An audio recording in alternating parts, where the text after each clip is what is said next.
discuss how Muhammad completely, and I mean completely, disqualifies himself as a true prophet based on his own claims in the Quran. Forget every other argument you think you have for Islam. This one point alone is enough to show that he's a complete fraud. And once you see this, there's literally like no going back. If you've ever wondered whether Muhammad was a true prophet sent by God, you need to stay for this entire video because we're going to put him to the test. Alright, so let's get right into it. So if there is a God and he does send us messengers to help guide us, then he's going to give us ways to tell like which ones are the real ones, which ones are the fake ones. But Muhammad makes a claim in the Quran that no true prophet ever would. And once you see how this plays out, it's actually just over. Like it's done. Like he's out. He's done. In this video, I'm going to walk you through a very simple test. A test that shows Muhammad's claim to being a prophet doesn't actually hold up. What's actually really cool about this test is that it doesn't rely on the Bible or on the New Testament or anything else. It's a sort of internal check to see whether or not a prophet is real, and Muhammad fails it miserably. Alright, so let's break this down. So if God does send a prophet to guide us, there's a lot of different ways that he can use to make them sort of stand out. Miracles, for example, would definitely help. Or maybe these prophets could predict the future, giving us proof that they're connected to something beyond the natural world. These wouldn't necessarily prove that they're a prophet, but it would definitely help. But there's actually another way that I think is a little bit more reliable. So if God sends a series of prophets, he could have the earlier ones tell us what to expect from the later ones. And that way, when the next prophet shows up, we already have some clues about what to expect. Maybe it's like a name, maybe it's a specific place that they're from, or even certain characteristics that we should be on the lookout for. And of course, not every prophet needs to be foretold. The first prophet, for example, wouldn't have anyone to predict them, but if you are foretold by an earlier prophet, it's definitely something that you'd want to make clear, because I think that would be really, really good evidence. And here's where the problem with Muhammad starts to come in. Just like a con artist could lie and forge a signature, a fake prophet could also lie and say what they were foretold by an earlier prophet when they actually weren't. And so how do we figure out who's actually telling the truth? Well, I've got a very simple 4-question test that will expose anyone who tries to lie about being a prophet. And really, like, shouldn't prophets worth listening to be able to pass a basic test? But before we test out Muhammad, let's actually put this test in action with another guy that I think most of us will be familiar with, and most of us actually consider to be a false prophet, namely Joseph Smith. And most of us actually consider to be a false prophet, namely Joseph Smith. So let's take a trip back to the early 1800s to a small town in upstate New York. The year is 1830, and a young man named Joseph Smith is claiming something very big, something that would eventually lead to the founding of the Mormon Church. Smith wasn't just saying that he had a message from God. He claimed that his arrival was foretold thousands of years ago by none other than Joseph, the son of Jacob, in the Old Testament. Now imagine that you're hearing this claim back in the 1830s. You'd be fairly, to put it lightly, you'd be probably a little bit intrigued, right? Like, there's a modern day prophet predicted by an ancient biblical figure. Naturally, you'd want to open your Bible and see if this was actually true. So Smith pointed to Genesis 50:33 as the prophecy supposedly foretelling his coming. So you grab a Bible, flip to Genesis 50, and you find nothing. As we can see here, the last verse in Genesis 50 is actually verse 26. There's no verse 33 in this chapter at all. No prophecy about Joseph Smith. And here's where things start to really unravel for our friend Joseph.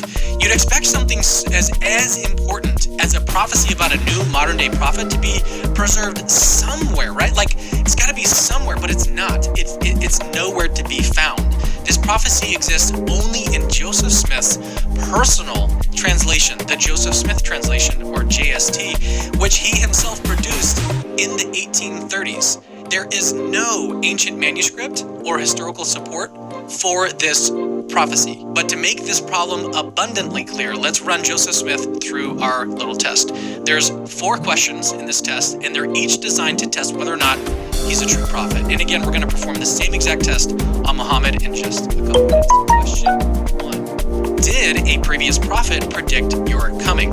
Smith's answer, yes. He claimed that Joseph, the son of Jacob, predicted his arrival and that the prophecy could be found in Genesis 50:33. As we've already seen, this is pretty problematic, but let's go ahead and move on to the next question. Question 2. Can we check this prophecy? Is there a record, some sort of record that we can verify? Smith's answer, unsurprisingly, no. He said the prophecy existed, but that it had been lost. And here's where things really start to fall apart for Joseph. If you you open your Bible, even the King James Version, which was the most widely read Bible at that time, and turn to Genesis 50, you won't find verse 33. And you especially won't find a prophecy about Joseph Smith. In fact, if you check other ancient biblical manuscripts, the Masoretic text, the Septuagint, or even the Dead Sea Scrolls, there is no sign of this prophecy anywhere. It's completely absent. But it doesn't just stop there. Like, if you check any source, whether it's Jewish, Christian, or even pagan historical records, there is no mention of this prophecy at all. It's not found in the Jewish tradition, in early Christian writings, or any of the pagan historical accounts that often interacted with the biblical text. This verse only shows up in Joseph Smith's own translation, which he produced in the 1830s. It's a verse that exists only because Smith himself added it. This is a ridiculously large red flag. Prophecies like Isaiah's prediction of the Messiah's virgin birth in Isaiah 7:14, or the suffering servant in Isaiah 53, were preserved across centuries, appearing in multiple sources, whether Jewish, Christian, or secular. But Joseph Smith's prophecy, it doesn't appear anywhere outside of his own translation. Joseph Smith's answer to question 2 is extremely alarming, but let's give him the benefit of the doubt and move on to the next question. Question 3. Is there another way that we can confirm this prophecy? Smith's answer, yes. He claimed that God had re-revealed this lost prophecy to him personally. And this isn't necessarily unusual for Smith. He often claims special revelations. For example, in the Book of Mormon, Smith claimed to have received golden plates from an angel, which were then conveniently taken back to heaven, leaving no evidence behind. In this case, Smith said that although the prophecy had been lost, God gave it back to him through divine revelation. This now brings us to our fourth and final question. Question 4. Who told you about this prophecy? Smith's answer, me. Joseph Smith claimed that God re-revealed the prophecy directly to him and no one else. Here's the point, okay? No true prophet would actually answer me to question number 4. It's an absolute watertight, nailed down, ironclad sign of a fake prophet. Anyone who answers me to question number 4 has forever disqualified themselves from being a true prophet. No matter what else they've ever claimed or said or done. They're fake. They're out. So here's why. Joseph Smith is claiming that God oversaw and approved the following sequence of events. Number 1, God decides that Joseph Smith is the chosen prophet, and to make sure everyone knows this, he has Joseph, the son of Jacob, foretell Smith's arrival thousands of years in advance. The prophecy is then written down in the Jewish scriptures for everyone to see. 2, somehow God's people completely forget about this prophecy. Despite generations of reverence for the scriptures and their prophets, the foretelling of the world-changing Joseph Smith vanishes from memory somehow. Those scrolls, records, nothing remains. Number 3, but God still wants people to believe in Joseph Smith, so he decided to re-reveal this prophecy because it had been lost. But instead of revealing it to historians or scholars or even just other people that could verify it, 4, God re-reveals the prophecy directly to Joseph Smith. God's big plan to verify Joseph Smith as a true prophet of God is to have the very guy the prophecy is about say, hey guys, I was for sure foretold. You just gotta trust me on this because, only I know about it because God told me directly, guys. Just trust me, guys. Okay, look, if we believe that God is not a complete moron, we would see that God would not do this. He wouldn't set things up in this way. It completely defeats the purpose of the foretelling in the first place. And then it also makes Joseph Smith indistinguishable from a fake prophet. God would never send a true prophet with the message, guys, I was foretold, but only I know about it. Because a fake prophet could do the exact same thing. This is why Joseph Smith disqualifies himself. He claims a prophecy about him was foretold, but then the only record of this prophecy is his own word. Guys, this is not intelligent. This is extremely dumb. All right, let's now move across the world. Let's go to 7th century Arabia. This is the time of Mohammed, who would go on to found Islam. Like Joseph, he claimed to be a true prophet, the final messenger sent by God, not just to his own people, but to all of humanity. But Muhammad didn't just stop there. He also claimed that Jesus himself had foretold. his coming. Muhammad said that Jesus, the very figure revered by Christians and known by secular historians for hundreds of years, had prophesied his arrival. According to Muhammad, Jesus predicted that a future messenger would come after him and his name would be Ahmed, which is basically just a variant of Muhammad's name. This claim was codified in Surah 61:6 of the Quran, which we'll take a look at in just a second. So let's put Muhammad's claim through the same 4-question test that we used for Joseph Smith. Question 1. Did a previous prophet predict your coming? Muhammad's answer: yes. He claimed that Jesus, the son of Mary, foretold his coming by name. In Surah 61:6 of the Quran, Jesus is quoted as saying, "I am truly Allah's messengers to you, confirming the Torah which came before me and giving good news of a messenger after me whose name will be Ahmed." Now, obviously this is questionable, but let's give him the benefit of the doubt just like we did Joseph and move on to the next question. Question number 2. Can we check this prophecy? Is there a record that we can verify? Muhammad's answer: no. I was foretold in these exact words by Jesus. However, all records of these exact words have disappeared. There is no document and no memories of this foretelling. We should actually take a moment and talk about how ridiculous this is from a historical standpoint. Let's start with the New Testament, which was written within 10 to 40 years of Jesus' death by people who either knew him directly or were close to the disciples. These are very, very early sources, much closer to the actual events than the Quran. You would expect something as monumental as a prophecy of a future prophet named Ahmed to at least appear in these very early documents. But as we examine the Gospels, Matthew, Mark, Luke, and John, we find nothing. There's no mention of a future prophet by this name or anything remotely like it at all. But that's not all. This period wasn't just limited to the New Testament writings, obviously. There were many people writing about Jesus during that time. We have early apostolic documents and letters from the first Christians, people who knew the apostles or lived within a generation of Jesus. These include the Didache, early 2nd century, a teaching manual attributed to the apostles. The epistles of Clement, late 1st century, written by a prominent Christian leader who also knew Peter. The letters of Ignatius of Antioch, early 2nd century. Ignatius was a student of the apostle John. The epistle of Barnabas, late 1st to early 2nd century, a widely read document in early Christian communities. The Shepherd of Hermas, early 2nd century, a popular Christian work that circulated among early believers. None of these writings at all, many of which were composed within a few decades of Jesus' death, mention anything about a future prophet named Ahmed or any prophecy about resembling what Muhammad claimed.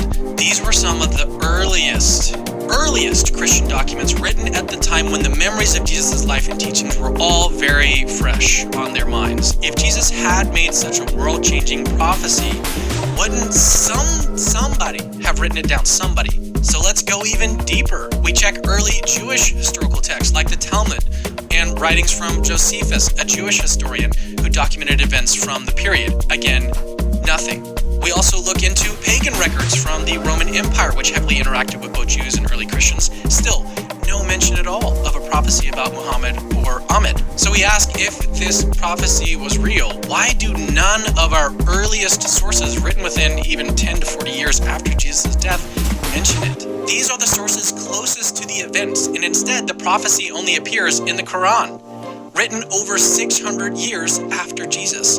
This time gap should make us, to put it gently, skeptical. Generally speaking, earlier sources are more reliable than later ones, especially when it comes to historical events. Just like in the case of Joseph Smith, Muhammad's answer to question 2 is extremely alarming. But likewise, let's at least try and give him the benefit of the doubt and move on to our next question. Question 3, is there any other way to confirm this prophecy? Muhammad's answer, yes.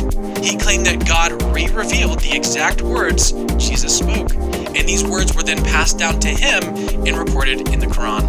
But the only source for this prophecy is in the Quran itself, a book literally written by Muhammad. We're left in the exact same situation as Joseph Smith. There is no outside verification.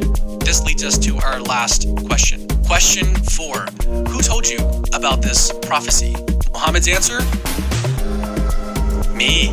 And again, just like with Joseph Smith, this makes the prophecy impossible to verify. It's his word against, well, nobody else's. There's no independent confirmation, no other records, just Muhammad's claim that God told him Jesus said it. So here's the parallel between the two cases. Both Joseph Smith and Muhammad claimed that a previous prophet predicted their coming, and both said that all records of this prophecy had been lost. Then both claimed that God conveniently re-revealed this lost prophecy to them and them only. This is a massive red flag for any prophet because it puts their entire claim in a hopelessly circular loop. Guys, I'm a prophet because I say I'm a prophet. Do you see?